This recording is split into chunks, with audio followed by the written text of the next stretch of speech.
você que nos ouve, nos assiste, eu quero trazer a você o conhecimento de um dos apóstolos de Cristo, antes da sua transformação e depois da sua transformação, que é o que Deus fez na minha vida, é o que Deus quer fazer na sua vida. No Evangelho de Mateus, no capítulo 26, 34, Jesus diz para Pedro: olha, Pedro, antes que o galo cante 3 vezes, você vai me negar. Porque Pedro não concordava e não entendia porque Cristo tinha que ir para a cruz, porque Cristo tinha que partir desse mundo. Ele não entendia. Por que ele não entendia? Porque ele não tinha o Espírito Santo. Então, se você for seguindo o livro de Mateus, chegar no versículo 74, o capítulo 26, versículo 74, Pedro chega a dizer assim: então começou ele a praguejar e a jurar, dizendo: não conheço esse homem. Imediatamente o galo cantou. Na terceira vez, que estando Pedro lá fora, no meio da multidão, alguém pergunta para ele, a terceira vez já era: você não conhece Cristo? Você não é um deles? Ele falou o quê? Ele começou a praguejar. Sabe o que é isso? Pedro lançou sobre si, é como se dissesse assim: eu quero ser amaldiçoado se eu conheço esse Jesus. Como condenar um homem que não tinha sido ainda banhado pelo Espírito Santo? Porque assim éramos nós. E Pedro, e diz em seguida que o galo cantou, e certamente Pedro chorou e se entristeceu. Mas eu vou te levar aonde Pedro foi exaltado, onde Pedro foi muito usado.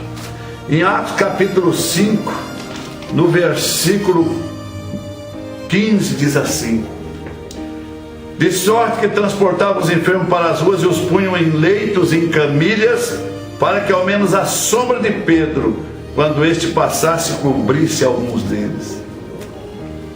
Olha que transformação. Um Pedro que se amaldiçoa porque não tinha o Espírito Santo, e agora um Pedro que era tão cheio do Espírito Santo, tão cheio de virtude, que as pessoas enfermas, aquelas que não tinham mais nada a fazer a não ser o milagre, queriam ficar à beira do caminho, aonde ele ia passar, para que quando sua sombra passasse, a fé que eles tivessem, que a virtude que havia em Pedro, no poder do nome de Jesus Cristo, no derramado do Espírito Santo, e a palavra diz que muitos eram curados.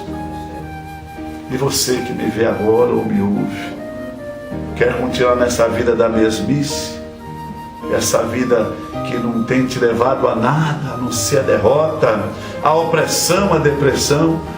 Você quer continuar pensando no suicídio? Você quer ficar com as palavras do médico, que não tem mais jeito? Você quer ficar com as palavras da humilhação, que você se sente tão mal, um rejeitado, uma rejeitada? Talvez na sua meninice, ainda criança, teus próprios pais te lançaram palavras de maldição, e você carrega isso dentro da sua alma. É uma tristeza, é uma marca tão negativa que você tem desanimado de tudo.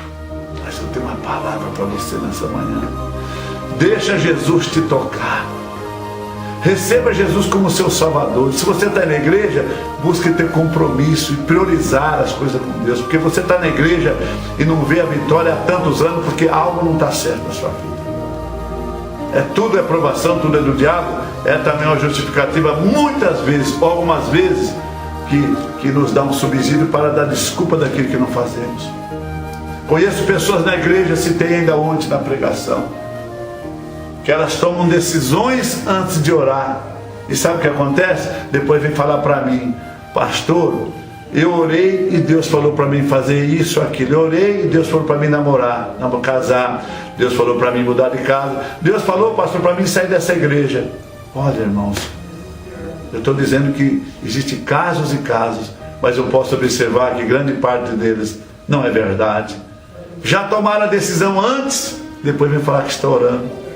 Que hipocrisia.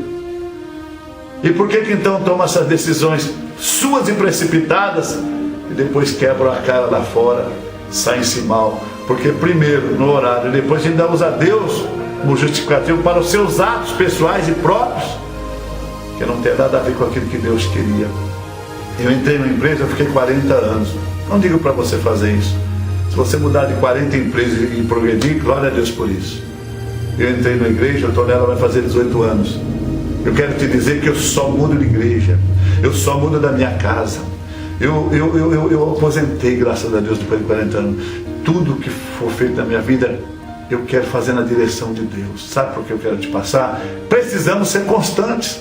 Essa conversa fiada que orei, tem gente que vai no monte só para buscar ficar bem de vida, vai no monte só enquanto interessa o emprego, vai no monte para namorar, conheço também pessoas assim, vai no monte só para buscar seus interesses pessoais. A melhor coisa que tem no mundo, sabe o que é? Declarar que somos pecadores, que precisamos de mudança, que queremos que o Espírito Santo habite em nós, como habitou em Pedro, que queremos servir a Deus, que estamos cansados de não fazer a vontade de Deus, que queremos ser ferramenta das mãos de Deus para que então possamos ser ganhadores de almas. Porque quando nós buscamos o Espírito Santo, como um dia Pedro foi batizado, aí então o próprio Deus, ele começa a transformar. Aí então nós começamos a ser abençoados e agentes abençoadores. O que você prefere? O primeiro estágio de Pedro, negando a Cristo e até dizendo, eu não conheço Cristo, nunca ouvi falar, não, nem sei quem é, faz de conta que somos bobos e Deus também não vê nada. Ou você quer ser um Pedro transformado, que onde você chegar falou, pede para esse irmão orar, esse irmão é usado por Deus, pede para esse irmão levar teu nome no monte, Deus vai te responder. Pede, sabe por quê? Porque Deus diz que Ele quer que tu sejas uma bênção. Ele quer que você faça como Pedro. Quero mudança de vida, que você busque Jesus Cristo, e é Jesus Cristo quem batiza com o Espírito Santo. A sua vida não será mais a mesma, eu te garanto, porque eu tenho testemunho na minha vida, que eu vou contar num outro dia. Em nome de Jesus, não permaneça nessa mesmice, nessa condição mórbida, nessa condição de estado de inércia, nessa condição até mesmo de vale dos ossos secos, que era como estava o povo de Israel em Ezequiel capítulo 37. Deus quer que hoje você tenha uma vida diferenciada e com Ele, na pessoa bendita de Jesus Cristo Salvador, único e suficiente Salvador.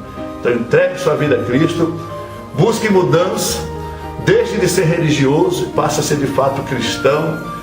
Deixe de ouvir aquilo que o mundo diz que é bom e ouça a palavra de Deus, porque só ela pode mudar a sua vida, se você crer, buscar praticá-la. Amém? Certamente o Deus escreve na sua vida uma nova história. Se você crer, deseje e diga comigo, amém, Jesus.